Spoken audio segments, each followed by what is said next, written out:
everyone, welcome back to the new video. Today we are going to learn about data and information. What is the difference between data and information, and what is database, and what is database management system, DBMS. So guys, let us know what data is. Because data are nothing but the raw facts and figures which we use to process further.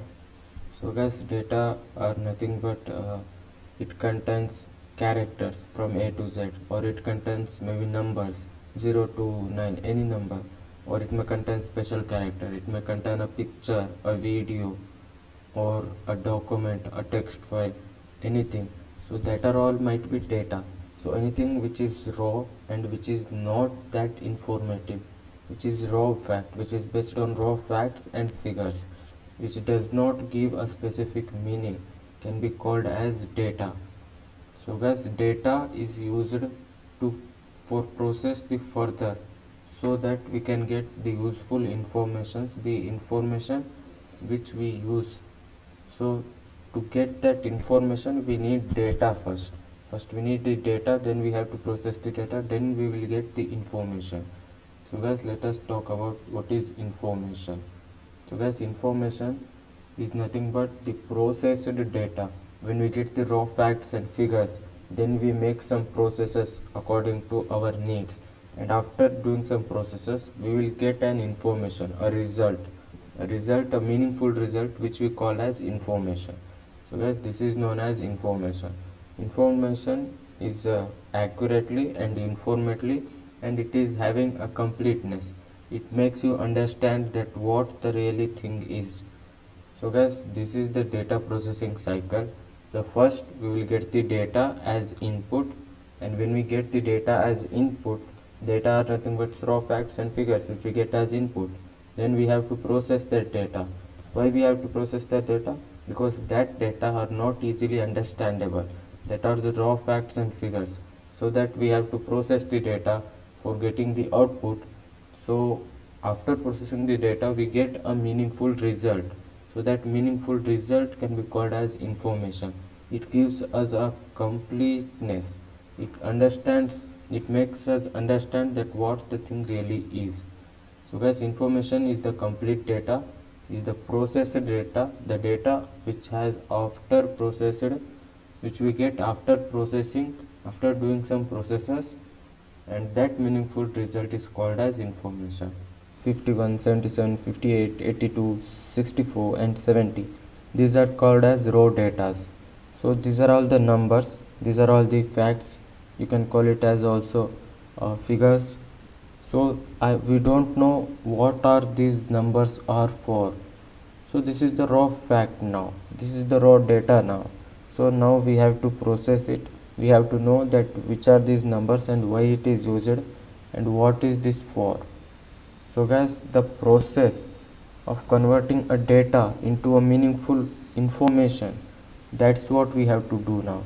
So these are the numbers, are test scores achieved by students. So these are all the marks that have been scored by students, and the average test score is calculated 67%. So this shows the information. Here you would clearly understand that what these are all the marks of students, right? And the average test score is 67%. So this is known as complete information.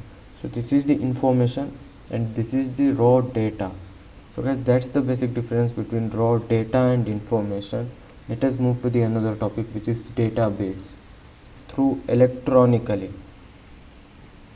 So guys, a collection of organized data which can be stored and accessed electronically. See, these are the data which has been stored in SQL. A select statement has been run for showing this output.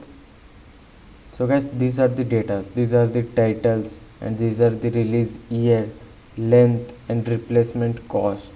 So guys, these are the title of the films, release year, in which year it has been released, and these are the length, how many hours that is the movie is, and this is the replacement cost from film.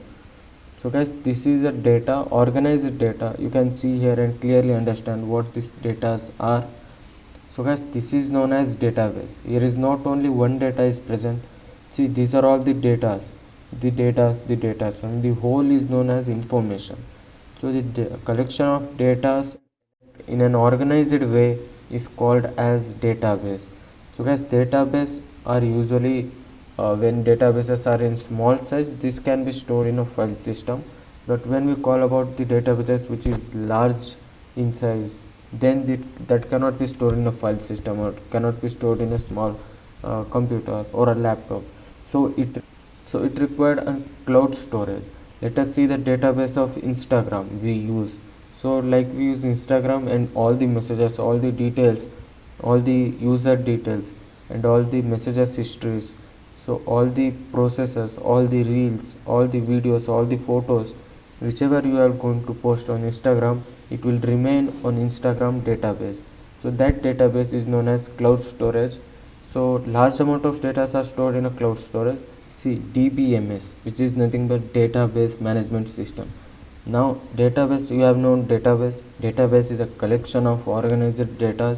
So database management system is nothing but a tool, a software which is used to access the data and manipulate the data according to our needs. So guys, database management system is a software which is used to manage that data, in a way that we want. We can access any data, we can create any data, we can store any data in that, we can update the data if we want. Then we can create tables, we can create rows, we can create another columns, and lot more things we can do through DBMS. So DBMS is a software that provides us various operations, like I have said, creating table or altering the table, updating the table, renaming the table, deleting the table, inserting and data into the table. So these are all operations we can do using DBMS, database management system software. So guys, the popular database management system software which we are using currently now is MySQL and Oracle. These are the popular commercial database which is used in different applications, in different companies, in different organizations. So database management system software are having 4 types of languages. So what are the 4 types of languages that we use in DBMS? The first one is data definition language, which is also known as DDL. And why we use data definition language? Data definition language are used to create the table. Data definition language is nothing but you are defining the structure of the table.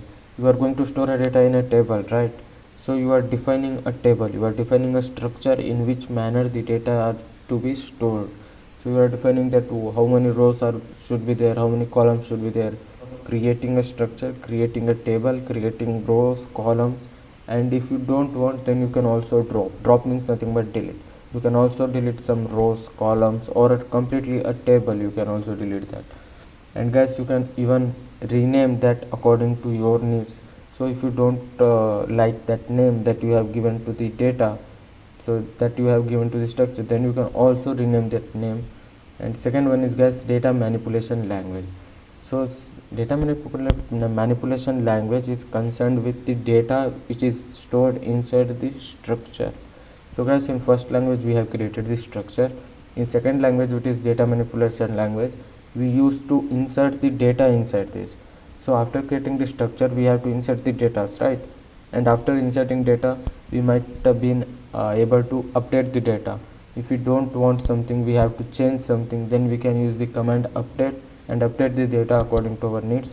And then we can also delete that particular data if we don't want, and then we can able to select all this data and display to the user. So guys, third language is data control language. So it is concerned with privacy and security. So when you have created a structure and inserted data into it, so that now you can control that who users can access this data, and you can grant permissions to the many users, or to the user that you want to give permission, you can give it, or you can revoke is nothing but you can remove, you can take that permission from a user, and that user will not able to access if you revoke the permission from them.